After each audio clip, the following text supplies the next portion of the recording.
I come from a family that absolutely craves attention. Doesn't matter if it's good attention, if it's bad attention, it just doesn't matter who the attention comes from, as long as it is attention. And look, I mean, I'm doing YouTube videos, so I'm not a liar. I mean, I'm proving it.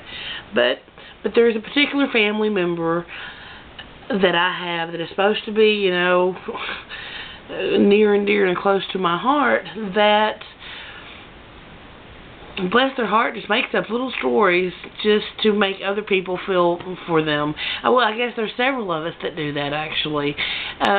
But this particular family member, I guess they thought it would never get back to me. But when I was younger and I had my daughter and broke, you know, broke as a joke, as most single people are, I would go out and I would go to garage sales and I would round these things up. Well, this particular person had a business that was kind of not doing, you know, too much on a Saturday morning, and I would go out and I would find cute little things and I would bring them back and I would be like, look at the baby clothes, you know, look at this little dress, or look at this cute little playpen, or, I mean, 9 times out of 10 it was baby related.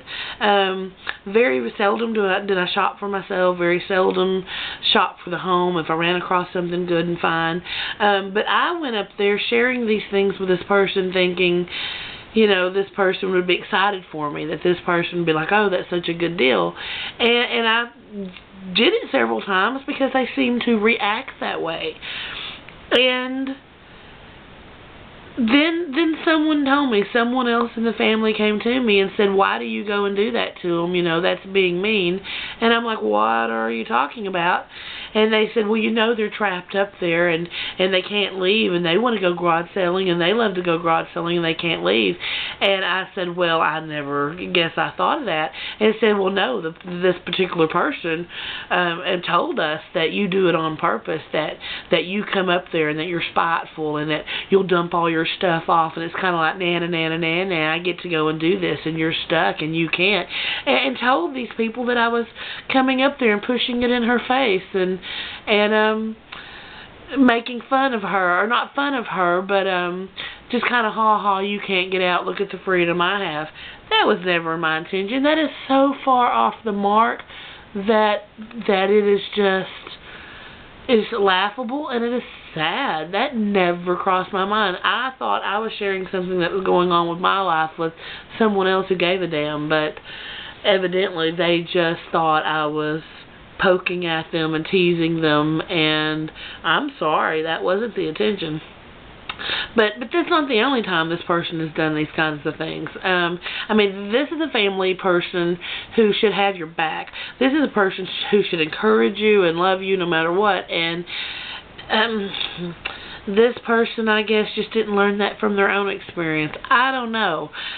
But they would go and they would talk to my friends, and they would be like, you know, she doesn't share anything with us, and what's going on, and why does she do this, and why does she do that, and who are her friends, because she won't tell anything to us. Well, I don't tell you anything because no matter what I tell you is going to be jacked up by the time it gets out into the real world. I could say I bought a red hat, and the story comes back to me that this person has told to someone else, oh, honey stole a red hat and ended up in jail. What? You know, everything gets totally stupid, blown out of proportion. There was another time that they came to stay with me, and I didn't want them to come to stay with me. I'll be completely honest. I had a situation where I needed them many times in my life. I needed them, and I needed them to be there, and quite honestly, it was their job to do so, and they weren't there. And then to act like, well, now I need you, here you are, do what you're supposed to do. I didn't take to that, but I did let them come because there were no options. But steadily, it wasn't my apartment anymore, it was theirs, and I was invading their space. That's how they make me feel. So it was coming up on the new year, and I had decided I was having a new year resolutions, all different kind of formats. There was things I was going to close the door on, there was new avenues and opportunities that I wanted to pursue, and I simply told this person, you're just going to have to leave, you're going to have to go and do something else, da-da-da-da-da, that's the deadline. Well, fine and good, this person goes on. The story, though, comes back to me that I was a whore, and I had these partners lined up for New Year's Eve, and that I wanted to bring them back to an apartment, that it was over men.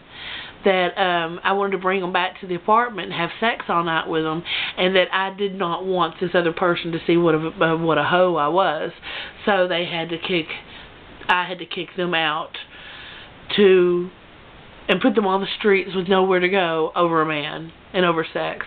So far from the truth. I hadn't had sex in so long, it's unbelievable. It was about cleaning out my closet. It was about getting rid of some things that needed to be gotten rid of and shutting the doors on some chapters and trying to start a new year. I just didn't want to start the new year with this person in my house. This person makes me feel bad about myself. This person is supposed to love me and just doesn't. And it's hard to be around that because I just question what's wrong with me, and I'm tired of questioning what's wrong with me. So we all have that family member. We're all guilty of it, including myself.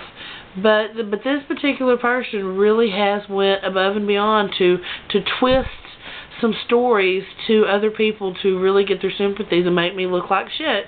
And it's not the first time. This person has pretty much done things like this on and off my whole life. Now, the sad thing is, I'm a forgiving person and a mature enough person that I can understand kind of why they do it and where they come from. And y'all may pick up on that too if you watch other videos. But I'm still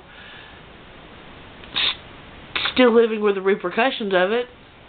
Still living with the repercussions of it. So therefore, that's what it is. It's something I have to deal with. And I do, but I don't tell them anything anymore. They'll just make it up anyway, so it don't matter. Anyway, bye.